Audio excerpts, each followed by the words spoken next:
Bienvenidos and welcome back to Puro Pinche Gol, the place we discuss all things USMNT y la selección mexicana. My name is Adrian. Joining me once again, my co-host Tocayo, Adrian. Adrian, what's good, man? Hey, you tell me what's good, man, because whatever happened in the freaking Mexico versus Honduras legs wasn't anything but good. Wasn't good? Oh Yes, man, what two matches, dude! Holy crap! exactly. Both of them were just tough to watch, and I mean, I went to bed late yesterday. Just I wasn't even able to go to bed after the match because I was so pissed off. But Weren't able to anyways, enjoy it. Oh man, yeah. Definition of concacaf matches. Definition of Mexico versus concacaf opposition. Geez, Mhm. so we'll get into it. There's six things we learned from eltri versus Honduras, the two home and away legs. First leg been played in Honduras, second leg in Estadio Azteca there in Mexico. When we did our predictions, we predicted Mexico to ultimately qualify. They did. But we predicted it to be a walk in the park. This is one of Yeah. Honduras's worst teams in the longest time, like in a long time. That's saying something because Honduras normally is not known for having a strong team. So this is one of the worst teams, and one of the most hyped up selección mexicanas, right? I mean, you have a santigimenez who's killing it in Europe. You have the addition of Julian Quiñones. You have El Chino Huerta. You have all these prospects that are just doing well at the moment, and to see Mexico struggle like they did was quite shocking. But like I said, we'll get into it, and let's start getting into it with, I guess, Adrian, why don't you kind of lead this one and tell us what your first negative was?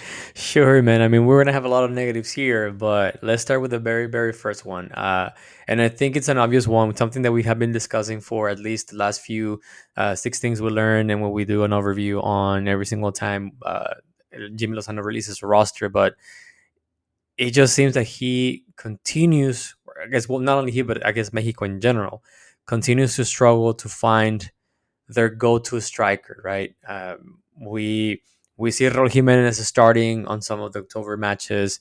This time around, we see Bebote Jimenez starting, but none of them, not Raul Jimenez, not Bebote, not Henry Martin, and this time around, not even Julian Quiñones has been able to make a dent on the team or make their presence uh, topple the game towards Mexico, right? Mm-hmm. El Bebote continues to struggle to find himself or to at least have some sort of decent form or just a small Consistency. portion of the performances that he has with Feyenoord.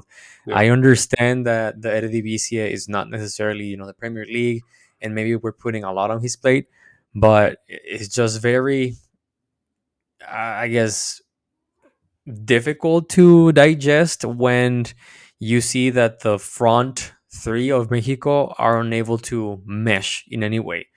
Uh, and I think this is a symptom of a larger problem that we are just barely seeing. I guess the early stages of how difficult it will be for Mexico to be, a challenging contender if you're unable to make sure that you're a striker, it's at least dangerous inside of the box. At least having looks. Yeah, I mean, that second Yeah. leg in particular, obviously Mexico lost the first leg 2-0.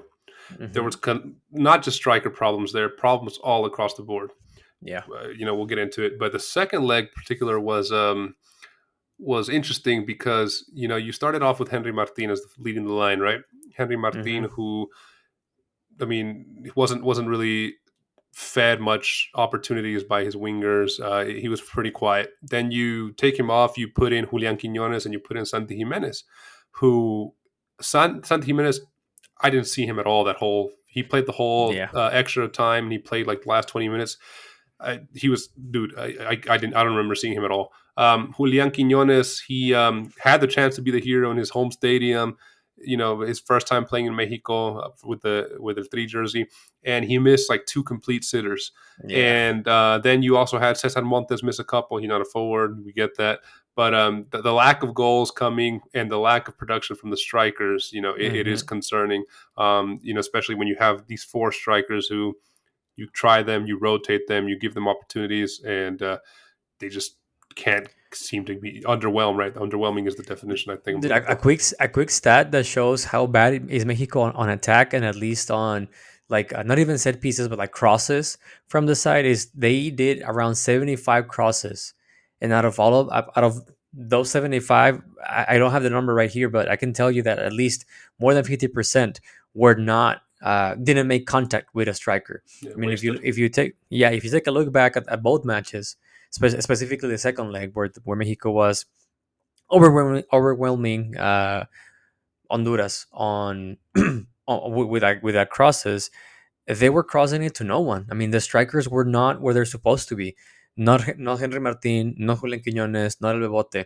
I mean, it was just wasting a cross or crossing for crossing the ball, right?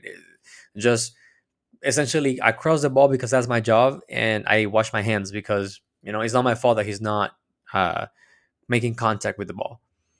Right. I did what I had to do, but not my fault. He didn't make contact. Yeah. Exactly. Like, A what lot are you of that. talking about? A lot of Yeah. inconsistent. Hmm. No chemistry. No chemistry is what Yeah. No we're seeing. chemistry whatsoever. Hmm. But yeah, Mexico struggles with continuous struggles with forwards and strikers. Man, what else do you got for us? I'm gonna go with a neutral here because I have like four other bad ones, I guess, or three more bad ones. But the neutral, just like the one, like essentially the same one as we discussed with the USMNT 16s we learned. They did the bare minimum, which is qualifying to Copa America or slash moving on to the next stage of Nations League, right? That's the bare minimum. That's the what is expected from teams like the USMNT and eltri in CONCACAF, because there's no opposition against their squads, right? And I'm not gonna applaud it. I'm not gonna say it's a positive because it isn't. They should have won this, walking without any like difficulties in any way, and Honduras just completely destroyed them on the first match and almost made the hazaña in El Azteca. So it's I'm not gonna stand up and give him clap for them for just doing their job, right? You don't get recognition, you don't get a prize for doing your job, man. Yeah, did the bare minimum. I don't have much to add to that. I mean, lucky to qualify. Found that last minute goal by El Machin in the 100. What was it? The like 99th minute or something. 109th or whatever. Yeah, yeah, something like that, right? So they qualified. Let's move on. Hopefully, performances will improve from here. What Yeah. else do you got for us? I'm gonna do another negative, and then this one is, the I think on on on all the matches before, or not all the matches, but on a lot of the matches before this leg of Nations League, we saw El Jimmylozano coming from behind and tying the matches, right, or even going ahead, but showing some sort of, I guess, response, some sort of reaction to when things were going down. He was able to change his strategy and make sure that he was able to, I guess, either find a draw or come from behind and win the match. On the first leg of this quarterfinal stage, he was completely and utterly dominated by Rueda. I mean, it was just he didn't know what to do. The team wasn't able to adapt to the situation. Like, there were no solutions, there were no answers from anyone. They all looked shocked. So I mean, what are you supposed to do when you find yourself with tougher opposition? Let's say that you find yourself in the same spot against Uruguay or Colombia or Brazil, Argentina. What are you gonna do, man? I mean, you have to find a way to adapt and react on those situations. I mean, we were praising him for this kind of behavior, but on Honduras, at Honduras, when it was needed the most, when it's a match that actually means something, right? You were unable to just rise to the challenge, right? Yeah, it just goes to show how green he is as a manager and how still new he is to this whole, being the senior coach, right? Senior team Hmm. coach. I agree with you. If they ever have to find themselves down against a better coach, a better team, is he just going to buckle down into a ball again like he did? He had no reaction, and even I'll even go back and say the second leg was the same. He wasn't Hmm. finding goals. If it wasn't for that free kick, right, that was the only real chance he had for the first 60 minutes. Yeah. And then after that, yeah, Mexico was dominating a lot more and was close many times, but the lack of being able to finish the chances, and he wasn't really making any changes to his strategy. It just shows how his inexperience came through here. And we're fans of Jimmy. We love Jimmy. supporting him. But his lack of experience really came through. And if it wasn't for that, again, they added 9 minutes, and that's polemica currently. I mean, was that fair? Was that not? It depends who you ask. There definitely was a lot of time wasted from the Honduras side. Yeah. But if it wasn't for that last minute goal, I mean, we'd be here saying that Mexico's out of the semifinals and has to go repechaje for Copaamerica. So, yeah, a lack of experience from Jimmy almost costed them, and definitely gets a negative from us here. What else you Yeah. got? This is a good segue to the next negative that I have, man, which is, as you mentioned, Jimmy just showed his lack of experience, right? He showed that he's not a well seasoned coach. Yes, he has coached at the highest level in ligamx. Yes, he has some under 23 and Olympic Games experience. But I think if you look at both matches, he was on the edge of just getting completely outclassed by Rueda from Honduras, who is a coach that just came in a few months ago, who is making a change in Honduras. And the fact that he just completely obliterated you, right, tactically speaking, on the first leg, I mean, it just goes to show that while we, you know, PPG here, we support Jimmy and we would like him to, to retain his spot and grow with the team, we also have to acknowledge that this might be some sort of situations that the team might run into where he's going to run out of options, right? He's going to run out of answers because he hasn't been exposed to a plethora of different scenarios that so he knows how to react to them. I think this will be a good introspection for him and the rest of his staff to make sure that they either bring someone who has a lot of experience who stays, on the uh, I guess at the one of the suites in the stadium and provides him with like additional analysis and additional experience, so he's able to have someone that allows him to react and adapt depending on the challenge. Quick example will be just try to find someone like El Tuca. I personally don't like El Tuca, but I think it's a no brainer for me to convince him. He's like, hey man, come in and be my mentor, right? It's come in and help me find myself in well, I guess find a solution and become a better coach through uh through this back and forth of what can we do when we're down, what can we do when we aren't able to unlock the defense of the opposition, right? I think Doña Fede and Jimmylozano have to do something to specifically manage the risk of how can we make sure we close or reach that gap of Jimmy not having the experience that he needs, but at the same time allowing him to develop the game or the game style or the system that he wants to settle at eltri. Yeah, having a good assistant or a just somebody that provides analysis from the protocols would be a big help for Hmm. him, especially as he's going forward, right? I agree with you. Him being so green really showed, and poor Jimmy gets, I think, his first negative under PPG's Yeah. watch here after a very successful summer for him. What else It's you got tough for one. us? All right, I'm gonna do that. The only positive item that I found from these two matches, so I caught the segue of bad or I get bad news or negative reviews, but the only good thing that I found out of these two matches is that unfortunately Memo Ochoa goes down injured, but I think this is a great opportunity for someone like Luis Angel Malagon to rise to the challenge and show that he can put up a good fight against Memo Ochoa. I'm not too sure how long Memo Ochoa is going to be benched due to injury, but this is that opportunity that Malagon needs to seize.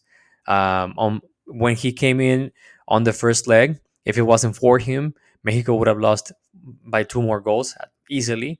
And when he was required to react and save Mexico on the second leg, he was there to make things happen. So he had a couple of interventions that were very tough saves for a keeper, and then he also was reliable on the penalty kicks. Yeah. So it just goes to show that even though he might not be playing in Europe, which it's something that everyone would like, he's still a dependable keeper that still has a lot of room for growth. I'm happy to see that maybe we have found a contender for that position, for that role in Luis Angel Malagon, and that's perhaps the only positive thing that I can find from these two matches. Yeah, positive that que nació de un negative, right? I mean, from Hmm. Memo Chua going down led to this. But yeah, it's something that we've been discussing for a lot now. Who's going to replace Memo Chua going forward? There's nobody coming up, nobody getting a chance, and this might be the chance that Malagon needs to seize to Yeah. become Mexico's number one. He had great Hmm. performance, like you said, and those penalties. You know, yeah, Honduras took some bad penalties, but a lot of it was because of his shot stopping ability. So good on Malagon, and yeah, I agree. The only real big positive for eltri for these two matches. Why don't All you right. wrap it up for us? Let's wrap it up with the last one, and it's just on the last few 16s that we learned, we praised the fact that Jimmy was playing the same defenders throughout every single match, and they were, you know, they were creating this cohesiveness amongst them, and they were looking very strong as a collective. These last two matches, they were all over the place, man. I think it goes. This shows. This goes to show why Cesarmontes is not playing as a first or as a starting center back for Almeria. This also goes to show why Jorge Sanchez has struggled at Ajax and he's still not necessarily settling down in Porto. And Johan Vasquez was just all over the place, even though he's a regular with Genoa, right? Yeah, Is it Genoa. Genoa. Genoa? And he just he kept on he keeps on saying that he thought he knew how to defend when he was playing with Pumas, and then when he went to the Serie A, he had to relearn how to defend. My guy, what are you doing? Like both matches, he was just completely lost. I mean, it was tough to see how he was losing possession. It was tough to see how he was not winning any aerial. Um disputes of the ball. Cesar Montes was all over the place. I don't know if you noticed, but on the second leg, he at some point he was a striker. Jesus Gallardo had a very poor display as well. Very ineffective crosses from him. Jorge Sanchez was more of a threat as a defender rather than a solution on defensive. Maybe I just think it's time for Jimmy maybe to make some changes. I know people say that you don't have that much to choose from. Maybe in this match, that's true, but I think you have some other good options like Jesus Angulo, who can play as a left center back. You have Victor Guzman, who's also a strong left center back. Um, so you have two good options that you can probably test. You also have Gerardo Arteaga as a left back, and I think it's time for Julian Araujo to step up. Julian Araujo, I think, will be a definitely a better defender. You might lose some speed on the front, but at this time around, man, you don't have room to play. You gotta make sure that your defense is strong, is solid, and they're able to act as a unit. Yeah, I mean, we saw Julian Araujo get some minutes later in the second leg against Honduras and in the Azteca, and maybe it was just the type of game he was introduced to, but he also looked kind of lost, at least in my opinion. He didn't deliver a lot, defensively or attackingly. But again, it could have just been, man, this is it's raining, pouring out here. It's one of those typical concacaf matches with a horrible arbitraje and just just getting put into that position doesn't help anybody. But yeah, definitely struggles for defense. Um, Especially the two center backs, right? I mean, I think we've seen them definitely play better in the past, and I agree with you. Give maybe time to give other people some chance, but we'll see what Jimmy does going forward with these guys. We thought, like you said, we thought he had his back four, man. Yeah, yeah, and I guess now he has more questions than answers. Yeah, definitely these two matches led to more questions and answers for El Tri, Hmm. as well as for El Tri's rivals USMT, which we covered in the other six things we learned. More questions for Hmm. answers for both teams for sure. Adrian, man, as we wrap this episode up, brother, our six things we learned: El Tri versus Honduras. Where can our listeners find us? Yeah, man, they can find us on YouTube. Don't forget to subscribe, hit the like button, and turn on the notifications. You can also find us on Apple Podcasts, Spotify, or wherever you get your podcast on. Last but not least, you can also find us on Twitter and Instagram at Puro Pinche Gol. We post stuff every now and then. Yeah, make sure to follow us and definitely let us know in the comments below. What were your thoughts on the three's performances here against Honduras? Do you think they justifully won? Was that 9 minutes that was added justice for all the minutes that were wasted by the Honduras team? How do you rate Jimmy's performance here? like us PPG fan, like us in PPG, are you guys fans of Jimmy? How would you rate this performance for him? And who did you think stuck out, as a positive other than Malagon? He was kind of our only real big positive for us. So Yeah. definitely like interacting with you guys. So let us know your thoughts on these two matches. At the end, man, hopefully the next time we do a six things we learn, it's a little bit more positive. But I'll see you in the next one, man. Take it easy, my friend. Always a pleasure. Likewise, dude. See ya.